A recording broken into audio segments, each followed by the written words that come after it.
Hello everyone, welcome back to my channel the easy fact. তোমরা সবাই কেমন আছো? আশা করি সবাই খুব ভালো আছো।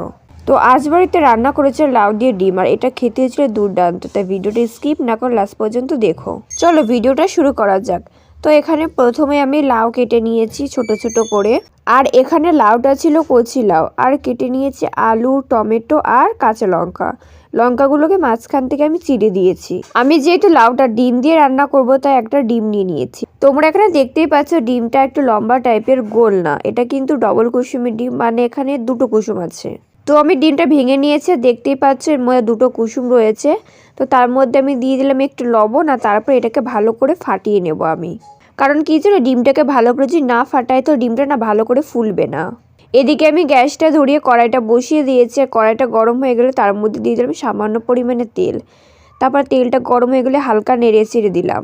তারপর দিয়ে দিলাম ফাটিয়ে রাখা ডিমটা। দেখো ডিমটা এখানে অনেকটা পরিমাণে ফুলেছে, কারণ ডিমটা না ভালো করে ফাটিয়ে নিয়েছিলাম। এরপর ডিমটাকে এপিট ওপিট করে দেবো, আর ভালো করে ভাজা ভাজা করে নেবো, মানে একদম কুচি কুচি করে নেব, কারণ এটা না আমি লাউর মধ্যে দেবো। তোমরা যারা লাউ খেতে পছন্দ করো না, তারা লাউয়ের মধ্যে এরকম ডিম দিয়ে রান্না করবে, দেখবে তাহলে ভালো লাগবে খেতে। যেমন ধরো লাউ আমারও তেমন একটা ভালো লাগে না, কিন্তু এইভাবে ডিম দিয়ে রান্না করলে আমিও কিন্তু খাই। আমি ডিমটা এখানে ভালো করে কুচি কুচি করে নিয়েছি, তারপর এখানে তুলে নিলাম। এরপর সেই কড়াইয়ে দিয়ে দিলাম আরো কিছুটা পরিমাণে তেল, আর তেলটা একটু হালকা গরম হয়ে গেলে দিয়ে দিলাম জিরে দিয়ে হালকা নাড়াচাড়া করে তার মধ্যে ঢেলে দিলাম আলু, আর আলুর মধ্যে সামান্য পরিমাণে লবণ দিয়ে নাড়াচাড়া করতে লাগলাম। আলুটা ভালো করে এখানে আমি ভেজে নেব। এখানে আলুটা আমি একটু বাদামি কালারে ভাজবো। তারপর তার মধ্যে দিয়ে দিলাম সামান্য পরিমাণে হলুদ, দিয়ে ভালো করে নাড়াচাড়া করতে লাগলাম। কিছুক্ষণ নাড়াচাড়ার পর তার মধ্যে দিয়ে দিলাম টমেটো আর চেরা কাঁচা লঙ্কা, দিয়ে আলু ভালো করে নাড়াচাড়া করতে লাগলাম। এরপর আলু একটু ভাজা ভাজা হয়ে গেলে তার মধ্যে দিয়ে দিলাম কেটে রাখা লাউ। আমি লাউটা দেওয়ার পরে বেশ ভালো করে নাড়াচাড়া করতে লাগলাম।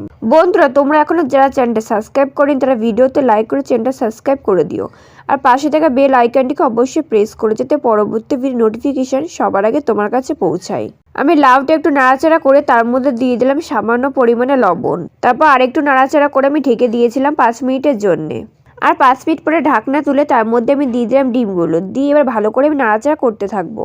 তারপর আরও কিছুক্ষণের জন্য ঢেকে দিয়েছিলাম, আর ঢাকনা তুলে আবার ভালো করে নাড়াচাড়া করতে লাগলাম। আমি কিছুক্ষণ পরপরই ঢেকে দিচ্ছিলাম, কারণ যাতে লাউটা ভালো করে সিদ্ধ হয়ে যায়। আর লাউটা যদি কচি হয় তাহলে এটা কিন্তু খেতে আরও বেশি টেস্টি লাগবে। এখানে লাউটা কিন্তু ভালো করে নাড়িয়ে চাড়িয়ে ভেজে নিতে হবে। আমি এখানে লাউটাকে বেশ কিছুক্ষণ ভাজা পরে তারপরে কিন্তু এর মধ্যে জল দিয়েছি, আগে থেকে জল দেওয়া যাবে না। এদিকে আমার লাউটা আলুটা ভালো করে ভাজা হয়ে গেছে, তাই তার মধ্যে আমি দিয়ে দিলাম জল। আমি কিন্তু এখানে গরম জল দিইনি, ঠান্ডা জলই দিয়েছি। তোমরা চাইলে গরম জলও দিতে পারো। আমি কিন্তু জল খুব একটা বেশি দিলাম না, কারণ লাউ থেকে এমনিও জল বেরোয়, এটা আমি একটু শুকনো শুকনো রান্না করব। তোমরা তোমাদের পছন্দ মতো জল দিতে পারো, মানে যে যেই পরিমাণে ঝোল রাখতে চাও।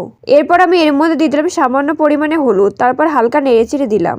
আমি কিন্তু রান্নাটা একদম সিম্পল রেখেছি, কোনো মশলা দিইনি। তোমরা চাইলে এর মধ্যে মশলা দিতে পারো, মানে লঙ্কার গুঁড়ো, জিরে গুঁড়ো আর সবশেষে গরম মশলার গুঁড়ো, কিন্তু আমি আর দিলাম না।